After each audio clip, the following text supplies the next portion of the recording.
Michelle Torrio, and this is the Be Mindful podcast. Hello, and welcome back to the Be Mindful podcast. On today's episode, we're going to be talking about going after your dreams. And that's even if you feel unqualified, confused, maybe you feel like it's too late, or maybe you're just not sure what you want to do. If that resonates at all, then this episode is definitely for you. And if you are new here, please don't forget to like and subscribe wherever you are listening. Okay, let's get started with the episode. When it comes to reaching your dreams, most people don't fail because they're not talented. They fail because they never started. And another thing is, what if your dream isn't clear because you never gave yourself the capacity to see what's possible yet? If you're a millennial like me, then you've probably heard this script before. And that script is the script that we were taught since at a young age, that we should not only do well in school, but go to a good college. And then after going to a good college, get into a great job. And then we're set for life. And some of us followed those steps exactly to the T, but we're still not living our dream. There are so many of us that are struggling. There's many of us that are trying to figure out what we can do, and a lot are struggling economically. So there's many of us that are actually just trying to survive and trying to provide for not just ourselves, but some of us are trying to provide for our family. It could be very overwhelming, stressful, and sometimes feel like you failed because you followed the script, but yet this is the life that you have. But I also just want to remind you that you're not alone. And even if you feel that way, it doesn't mean that you can't do more. For example, Kris Jenner was in her 50s when she proposed the idea of keeping up with the Kardashians. And look at them now. Vera Wang, which is a bridal brand, she pivoted from journalism to fashion design. Completely two different things. I bring these up as examples to remind you that it doesn't matter what age you are, you can go after whatever you want or anything that interests you at any age. I have heard over and over people say that, oh, I'm too old or it's too late for me. And it's honestly sad. It's a limiting belief that they don't realize that they have, and it's preventing them from really doing more with their life. But of course, if you're just content with your life, then awesome, great. But don't think that you can't go after for more based on your age. So let's talk about how you can actively start taking steps towards your dreams, even if you're not sure what that is. So recently I actually saw a TikTok or Instagram reel of Reese Witherspoon, and she was talking about how you should go for your talents and not for your dreams. And I was reading through the comments, and a lot of people were really confused about what she was saying, and some were even saying that she was privileged. Personally, what I believe she meant is understanding your own strengths, knowing what you're good at, and going after something that is relatable to that. And when it comes to understanding what your talents are, it's not instant. It takes time to build off of that, and then you discover what you're good at. So for me, for example, this podcast, I've always had an inner feeling kind of knowing I wanted to start a podcast the moment I started listening to podcast episodes. And because of my coaching experience, a lot of people would tell me that, oh, you have a really great voice. Like you should do meditations, like you should do podcast episodes. And I never really thought about it until more and more people kept telling me. I also looked back in my college career and I was really good at public speaking, and I did very well in one of my communication classes, which was for public speaking. So just from feedback I received and looking back at my experiences and how I really do enjoy giving advice to other people, and I'm not afraid to speak in front of an audience, that's when I realized like, oh, I do have this talent of speaking and teaching, and I also enjoyed it. And of course, at a young age, I had no idea that I wanted to go this route. I never knew I was going to start a podcast. So as I mentioned earlier, when it comes to talents, it takes time to build off of that, and then you discover it. And that's exactly my experience. So circling back to what Reese Witherspoon was saying, I do agree that you should lean on your strengths and your talents to go after what you want. And sometimes you don't recognize what your dream is until you really put yourself out there. And you have to remember that your reality really becomes what you want through repetition. You're building that new identity. So some of those natural talents that you may have, it's things that you just don't quit on. Like Kobe Bryant, he was a legend, right? And he was so intentional with his time, and he became the best of the best because he was actively putting the work. Now, he probably wouldn't have been the best if he didn't continue practicing and investing his time where he was passionate in. So, if there's anything at all that you can think of that maybe sparks your attention or it excites you, try it. And even if it doesn't make sense, who cares? Just go for it. You have no idea where it's going to lead you. And that's the thing about dreams. They don't often look logical. You have to be delusional. You have to think bigger and you have to be open to the possibilities. People have asked me before, how do you just trust in the unknown? And how do you just trust that it's all going to work out? Honestly, it sounds simpler than it is, but it's just a decision that you have to make. You have to believe that whatever steps you take, it's going to lead you to where you're meant to be. And sometimes you don't recognize it until you look back on your experiences.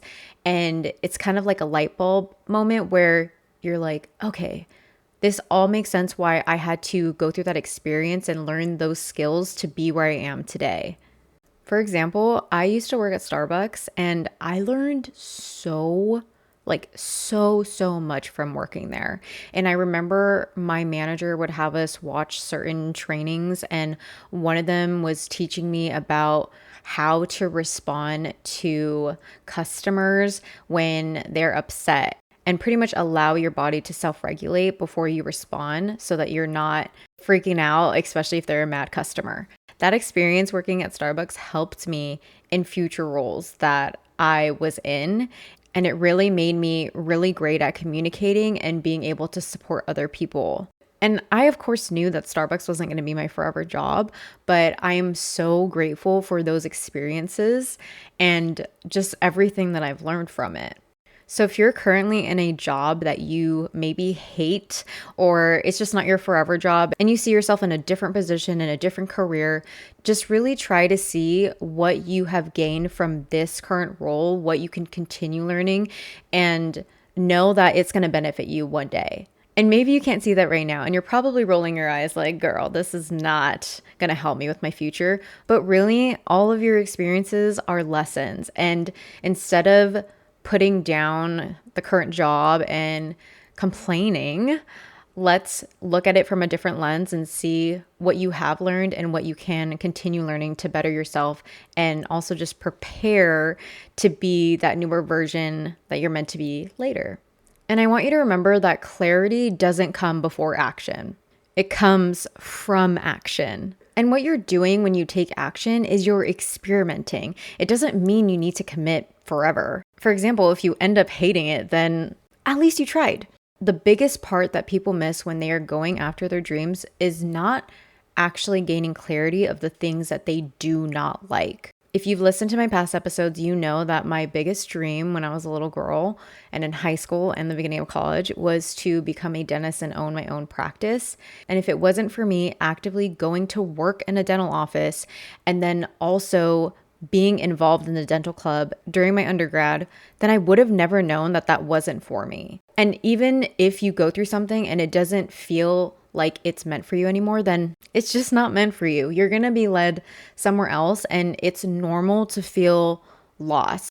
You don't have to have everything figured out, but as long as you continue to take steps, that's what matters most, because those steps are just going to continue leading you.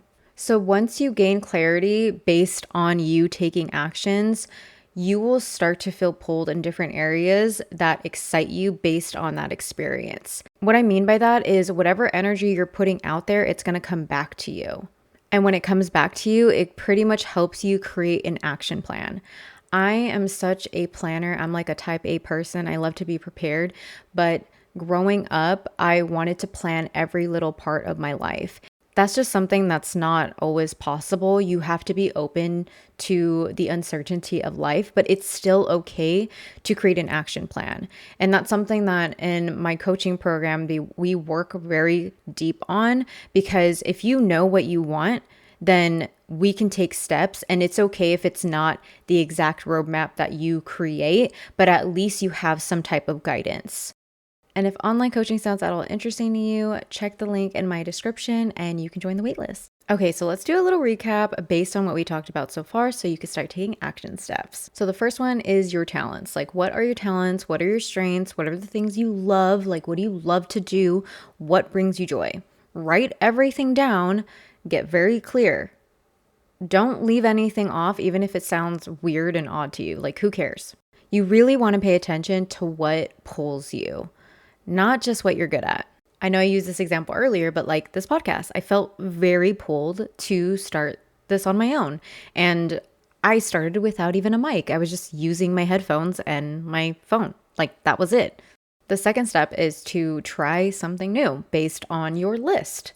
And I want you to know that you're allowed to be different versions of yourself, even if you don't really understand it yet. Let go of outside expectations and just really lean in on the things that you want without a care in the world what other people think. No matter what, they're going to judge you whether you do it or not. So just go for it. Do what excites you. Do something that you've always thought of just doing. Like, why wait? Why hold back? So those are the first two steps you're going to take. And the last one is just the consistency of showing up. Your dream life is built on actions that you don't feel like taking. But when you keep taking steps, you start to build confidence in yourself. You start to just trust yourself that I got this, like it's going to be okay and I'm going to figure it out. Confidence is the result. It's not a requirement. So please stop. Just stop waiting. Stop waiting to be ready. You'll never be ready. No one ever is. So just start. And if you feel behind, you are just waiting for a permission that you don't need. Start messy, start confused, just start. And of course, we all know if going for your dreams was easy, everyone would do it. But don't be that percent that doesn't go for it. I don't have any kids yet, but what I do know is I want to be the example for them and tell them that no matter what, I still went for it. I've achieved a few of my dreams, but I am not even close to being done yet. There's so much more that I know I'm capable of, and I'm excited for it. Even how scary it is and delusional some of my dreams sound, I don't care. This is my life. This is your life. So go for everything that you desire and do it alongside God. I am. And I think that's where my approach is very different this time. I have been trying to do things all on my own without him. But ever since I came back, I have felt so led through him and feeling so called to share what is meant to be shared on my podcast. So if you feel alone and you feel like you can't do this, remember that you are a child of God and you are given gifts that are meant to share with the world. I want you to be open to believing that something out there, whether it's the universe or spirit, whatever you believe in, wants you to live that life that you're dreaming of and wants you to start now. And that is the end of today's episode. I hope you enjoyed it. This was so fun to make. I love talking about going after our dreams and just being delusional. So if you enjoyed it, don't forget to like and subscribe and follow for more wherever you are listening. And as always, don't forget to be mindful, because who you are from within will attract from the out. See you in the next episode. Bye.